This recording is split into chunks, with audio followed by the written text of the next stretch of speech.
آپ کو کہتا تھا کہ انا ربکم الاعلی، کیا کہتا تھا؟ انا ربکم الاعلی۔ لیکن جب بنی اسرائیل کی قوم آگے بھاگ رہی ہے اور پیچھے سے فرعون کا لشکر پیچھے پڑ رہا ہے، اور وقت پہنچا وہاں پر کہ اب جب اس سمندر کے کنارے پہنچے، بنی اسرائیل کی قوم تو پار ہو چکی تھی اور وہ پار ہو گئی، لیکن فرعون نے اپنے لشکر سے کہا دیکھو میں خدا ہوں، میں نے اپنے لیے سمندر کے درمیان سے راستہ بنا لیا۔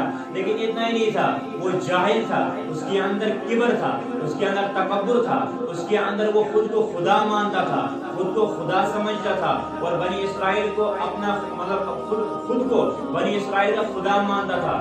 جب وہاں پر پہنچا، جو ہی سمندر کے اندر راستہ اللہ کی طرف سے بنا ہوا تھا، جو ہی اس نے اپنا قدم ڈالا، لشکر بھی جو ہی وہاں اس راستے سے گزرنے لگے، جو ہی وہاں گزرنے لگے، اللہ تبارک و تعالی نے پانی کو حکم دیا، جو پانی رک چکا تھا، بیچ میں راستہ نکل چکا تھا، اللہ نے پانی کو ملا دیا، جو ہی ملا دیا، اور فرعون کا لشکر اس پانی میں کیا ہو گیا؟ غرق ہو گیا۔ جو ہی غرق ہو گیا، حتی اذا ادرکہ الغرق، جب اللہ تبارک و تعالی نے اس فرعون کو اس پانی کے اندر ایک غوطہ لگایا، اور اس وقت کہتا ہے آمنت انہ لا الہ الا الذی آمنت بہ بنو اسرائیل، اب میں ایمان لاتا ہوں اس پر، کس پر؟ جس پر بنی اسرائیل نے ایمان لایا۔ اگر وہ یہ کہتا کہ میں نے اللہ پر ایمان لایا تو اس کو خود کی طرف نسبت ہوتی۔ کیوں نسبت ہوتی؟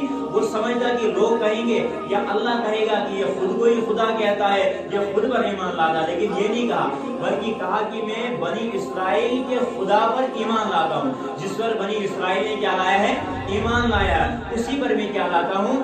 ایمان لے آتا ہوں، اور اللہ کے سوا کوئی بھی عبادت کے لائق نہیں ہے۔ لیکن جب یہ کہتا ہے، اللہ نے کہا آلانا وقد عصیت قبل وکنت من المفسدین، اب جا کے ایمان لاتا ہے، آج تک کتنے فساد، اس سے پہلے نافرمانی کی، اس سے پہلے اتنے گناہ کر دیے، اور اب دنیا میں فساد کی جڑ بھی ہوئی ہے، دنیا میں بے شمار فساد نے برپا کر دیے، اور اب جا کے تو ایمان لے آیا ہے، لیکن اس وقت اللہ نے اس کا ایمان قبول نہیں کیا ہے۔ جب تک انسان کے اندر روح ہے، جب تک انسان کے اندر کیا ہے؟ جان ہے، جہاں تک ہو سکے اللہ سے گڑ گڑانا ہے، اللہ سے مانگنا ہے، اللہ سے معافی مانگنی ہے، اللہ توبہ قبول کر دے گا۔ لیکن جب انسان سے روح قبض کر لی جاتی ہے، پھر یہ کہے گا کہ مجھے اللہ مہلت دے، یا اللہ مجھے مہلت دے، میں دنیا میں پھر سے چلا جاؤں، اور جو میں نے اعمال ترک کر دیے ہیں، اب میں ان اعمال کو پھر سے اپناؤں گا، پھر سے اچھے اعمال کروں گا، جو مال میرے پاس پڑا ہوا تھا اس مال کو میں اللہ کے راہ میں کیا کروں گا؟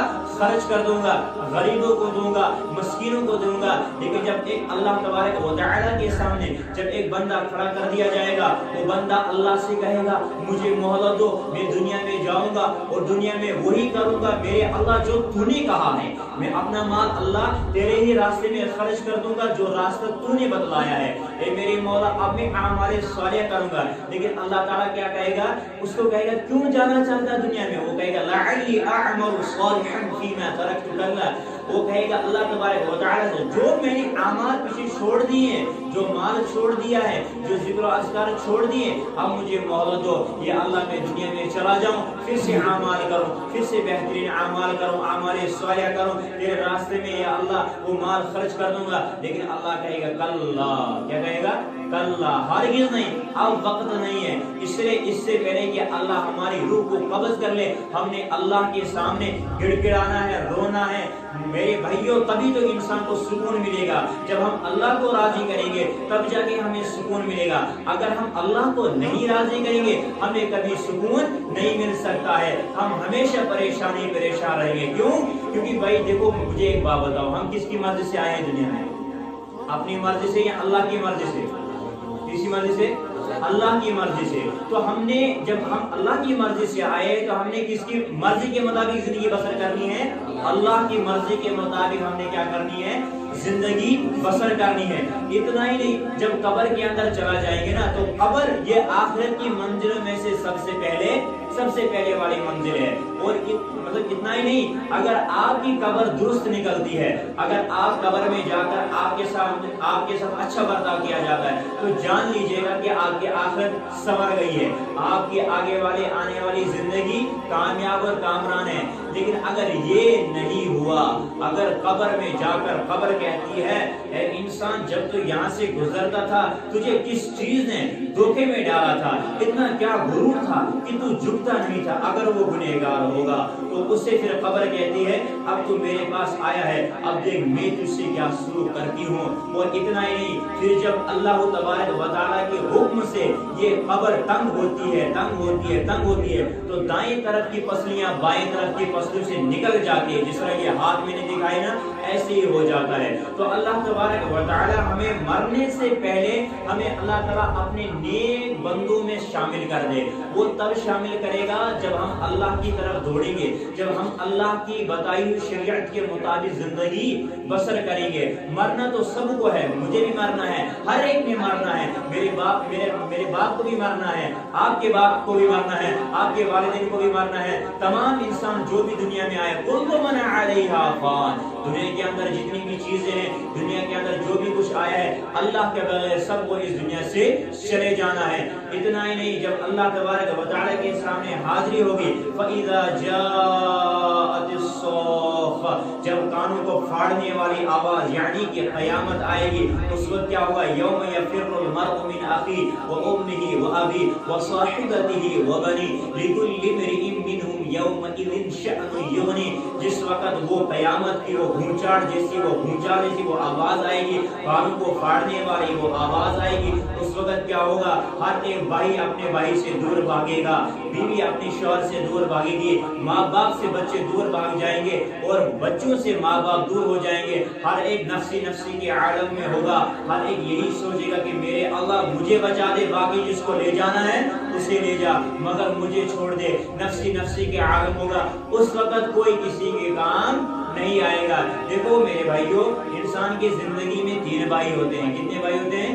3 بھائی۔ اب میں تمہیں مثال دوں، ایک بھائی کہتا ہے کہ جب تک تو زندہ ہے میں تیرے ساتھ ہوں، دوسرا بھائی کہتا ہے جب تو مرتا ہے قبر تک میں تیرے ساتھ ہوں، تیسرا بھائی کہتا ہے چاہے تو دنیا میں ہے، آخرت میں ہے، قبر میں ہے، جنت میں ہے، جہنم میں تیرے ساتھ ہوں۔ تو بتائیے سب سے بہترین بھائی کون سا ہے؟ تیسرا والا یا پہلے دو؟ تیسرا والا۔ کون؟ تیسرا والا۔ یہ کیوں؟ یہ اس لیے کہ یہ کہہ رہا ہے کہ تیرے ساتھ دنیا میں بھی ہوں، جنت میں بھی ہوں، جہنم میں بھی ہوں، قبر میں بھی ہوں، ہر جگہ ہوں۔ اس کی مثال آپ اس طرح سمجھیے، جب انسان دنیا میں ہوتا ہے، جب تک زندہ ہوتا ہے، جب تک کیا ہوتا ہے؟ زندہ ہوتا ہے، جب تک انسان زندہ ہوتا ہے تب تک اس کی ملکیت میں اس کا مال ہوتا ہے۔ یہ مال ایک بھائی ہے، یہ بھائی کہتا ہے جب تک تو زندہ ہے میں تیرے ساتھ ہوں، جب تو مر گیا تو میرا بھی آپ سے رشتہ ختم ہو جاتا ہے، کوئی کہ یہ مال وہاں سے جدا ہو جاتا ہے۔ دوسرا بھائی ہے رشتہ دار، لواحقین، یار، احباب، دوست، یہ کہتے ہیں جب تک تو قبر تک ہے تو ہم تیرے ساتھ ہیں، قبر میں چلا گئے 1 2 دن 3 دن 4 دن مہینہ 1 سال تک ہم آپ کو یاد رکھیں گے، پھر ہم آپ کو بھول جائیں گے۔ یہ ہے ہمارے رشتہ دار، لواحقین، والدین، بھائی بہن، بیوی، بچے۔ یہ کیا ہے؟ یہ کہتے ہیں کہ جب تک تو قبر تک جائے گا ہم تیرے ساتھ ہیں، قبر کے اندر چلا گئے اب ہم تمہارے ساتھ نہیں ہیں۔ تیسرا بھائی کیا ہے؟ یہ کہتا ہے تو یہاں ہے تیرے ساتھ، تو وہاں ہے تیرے ساتھ۔ یہ ہے اعمال صالحہ ہو یا اعمال بد ہو، یہ انسان کے ساتھ دنیا میں بھی ہوتے ہیں اور آخرت میں بھی ہوتے ہیں۔ وہ کیسے؟ آخرت میں تو اب اعمال، جب انسان مر جاتا ہے تو اعمال کا سلسلہ کیا ہو جاتا ہے؟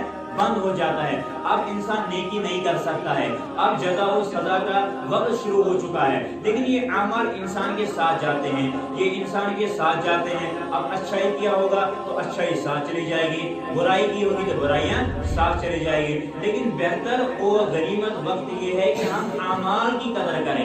جب ہم اعمال کریں اور اعمال ہی کے پیچھے ہم پڑے، دنیا میں جب تک رہیں گے کیا کریں گے؟ اعمال صالحہ کریں گے، اعمال بد سے بچیں گے، کیونکہ ہمیں قبر میں جانا ہے، اللہ کے سامنے حاضری دینی ہے، اللہ کو جواب دینا ہے۔ جو ہمارے پاس مال ہے اس کا حساب دینا ہے، جو ہمارے پاس زندگی ہے اس زندگی کا حساب دینا ہے۔ ہمارے پاس اللہ تبارک و تعالیٰ نے یہ جو آنکھیں دی ہیں، یہ جو کان دیے ہیں، یہ تمام چیزیں جو اللہ کی طرف سے نعمتیں ہیں، وَإِن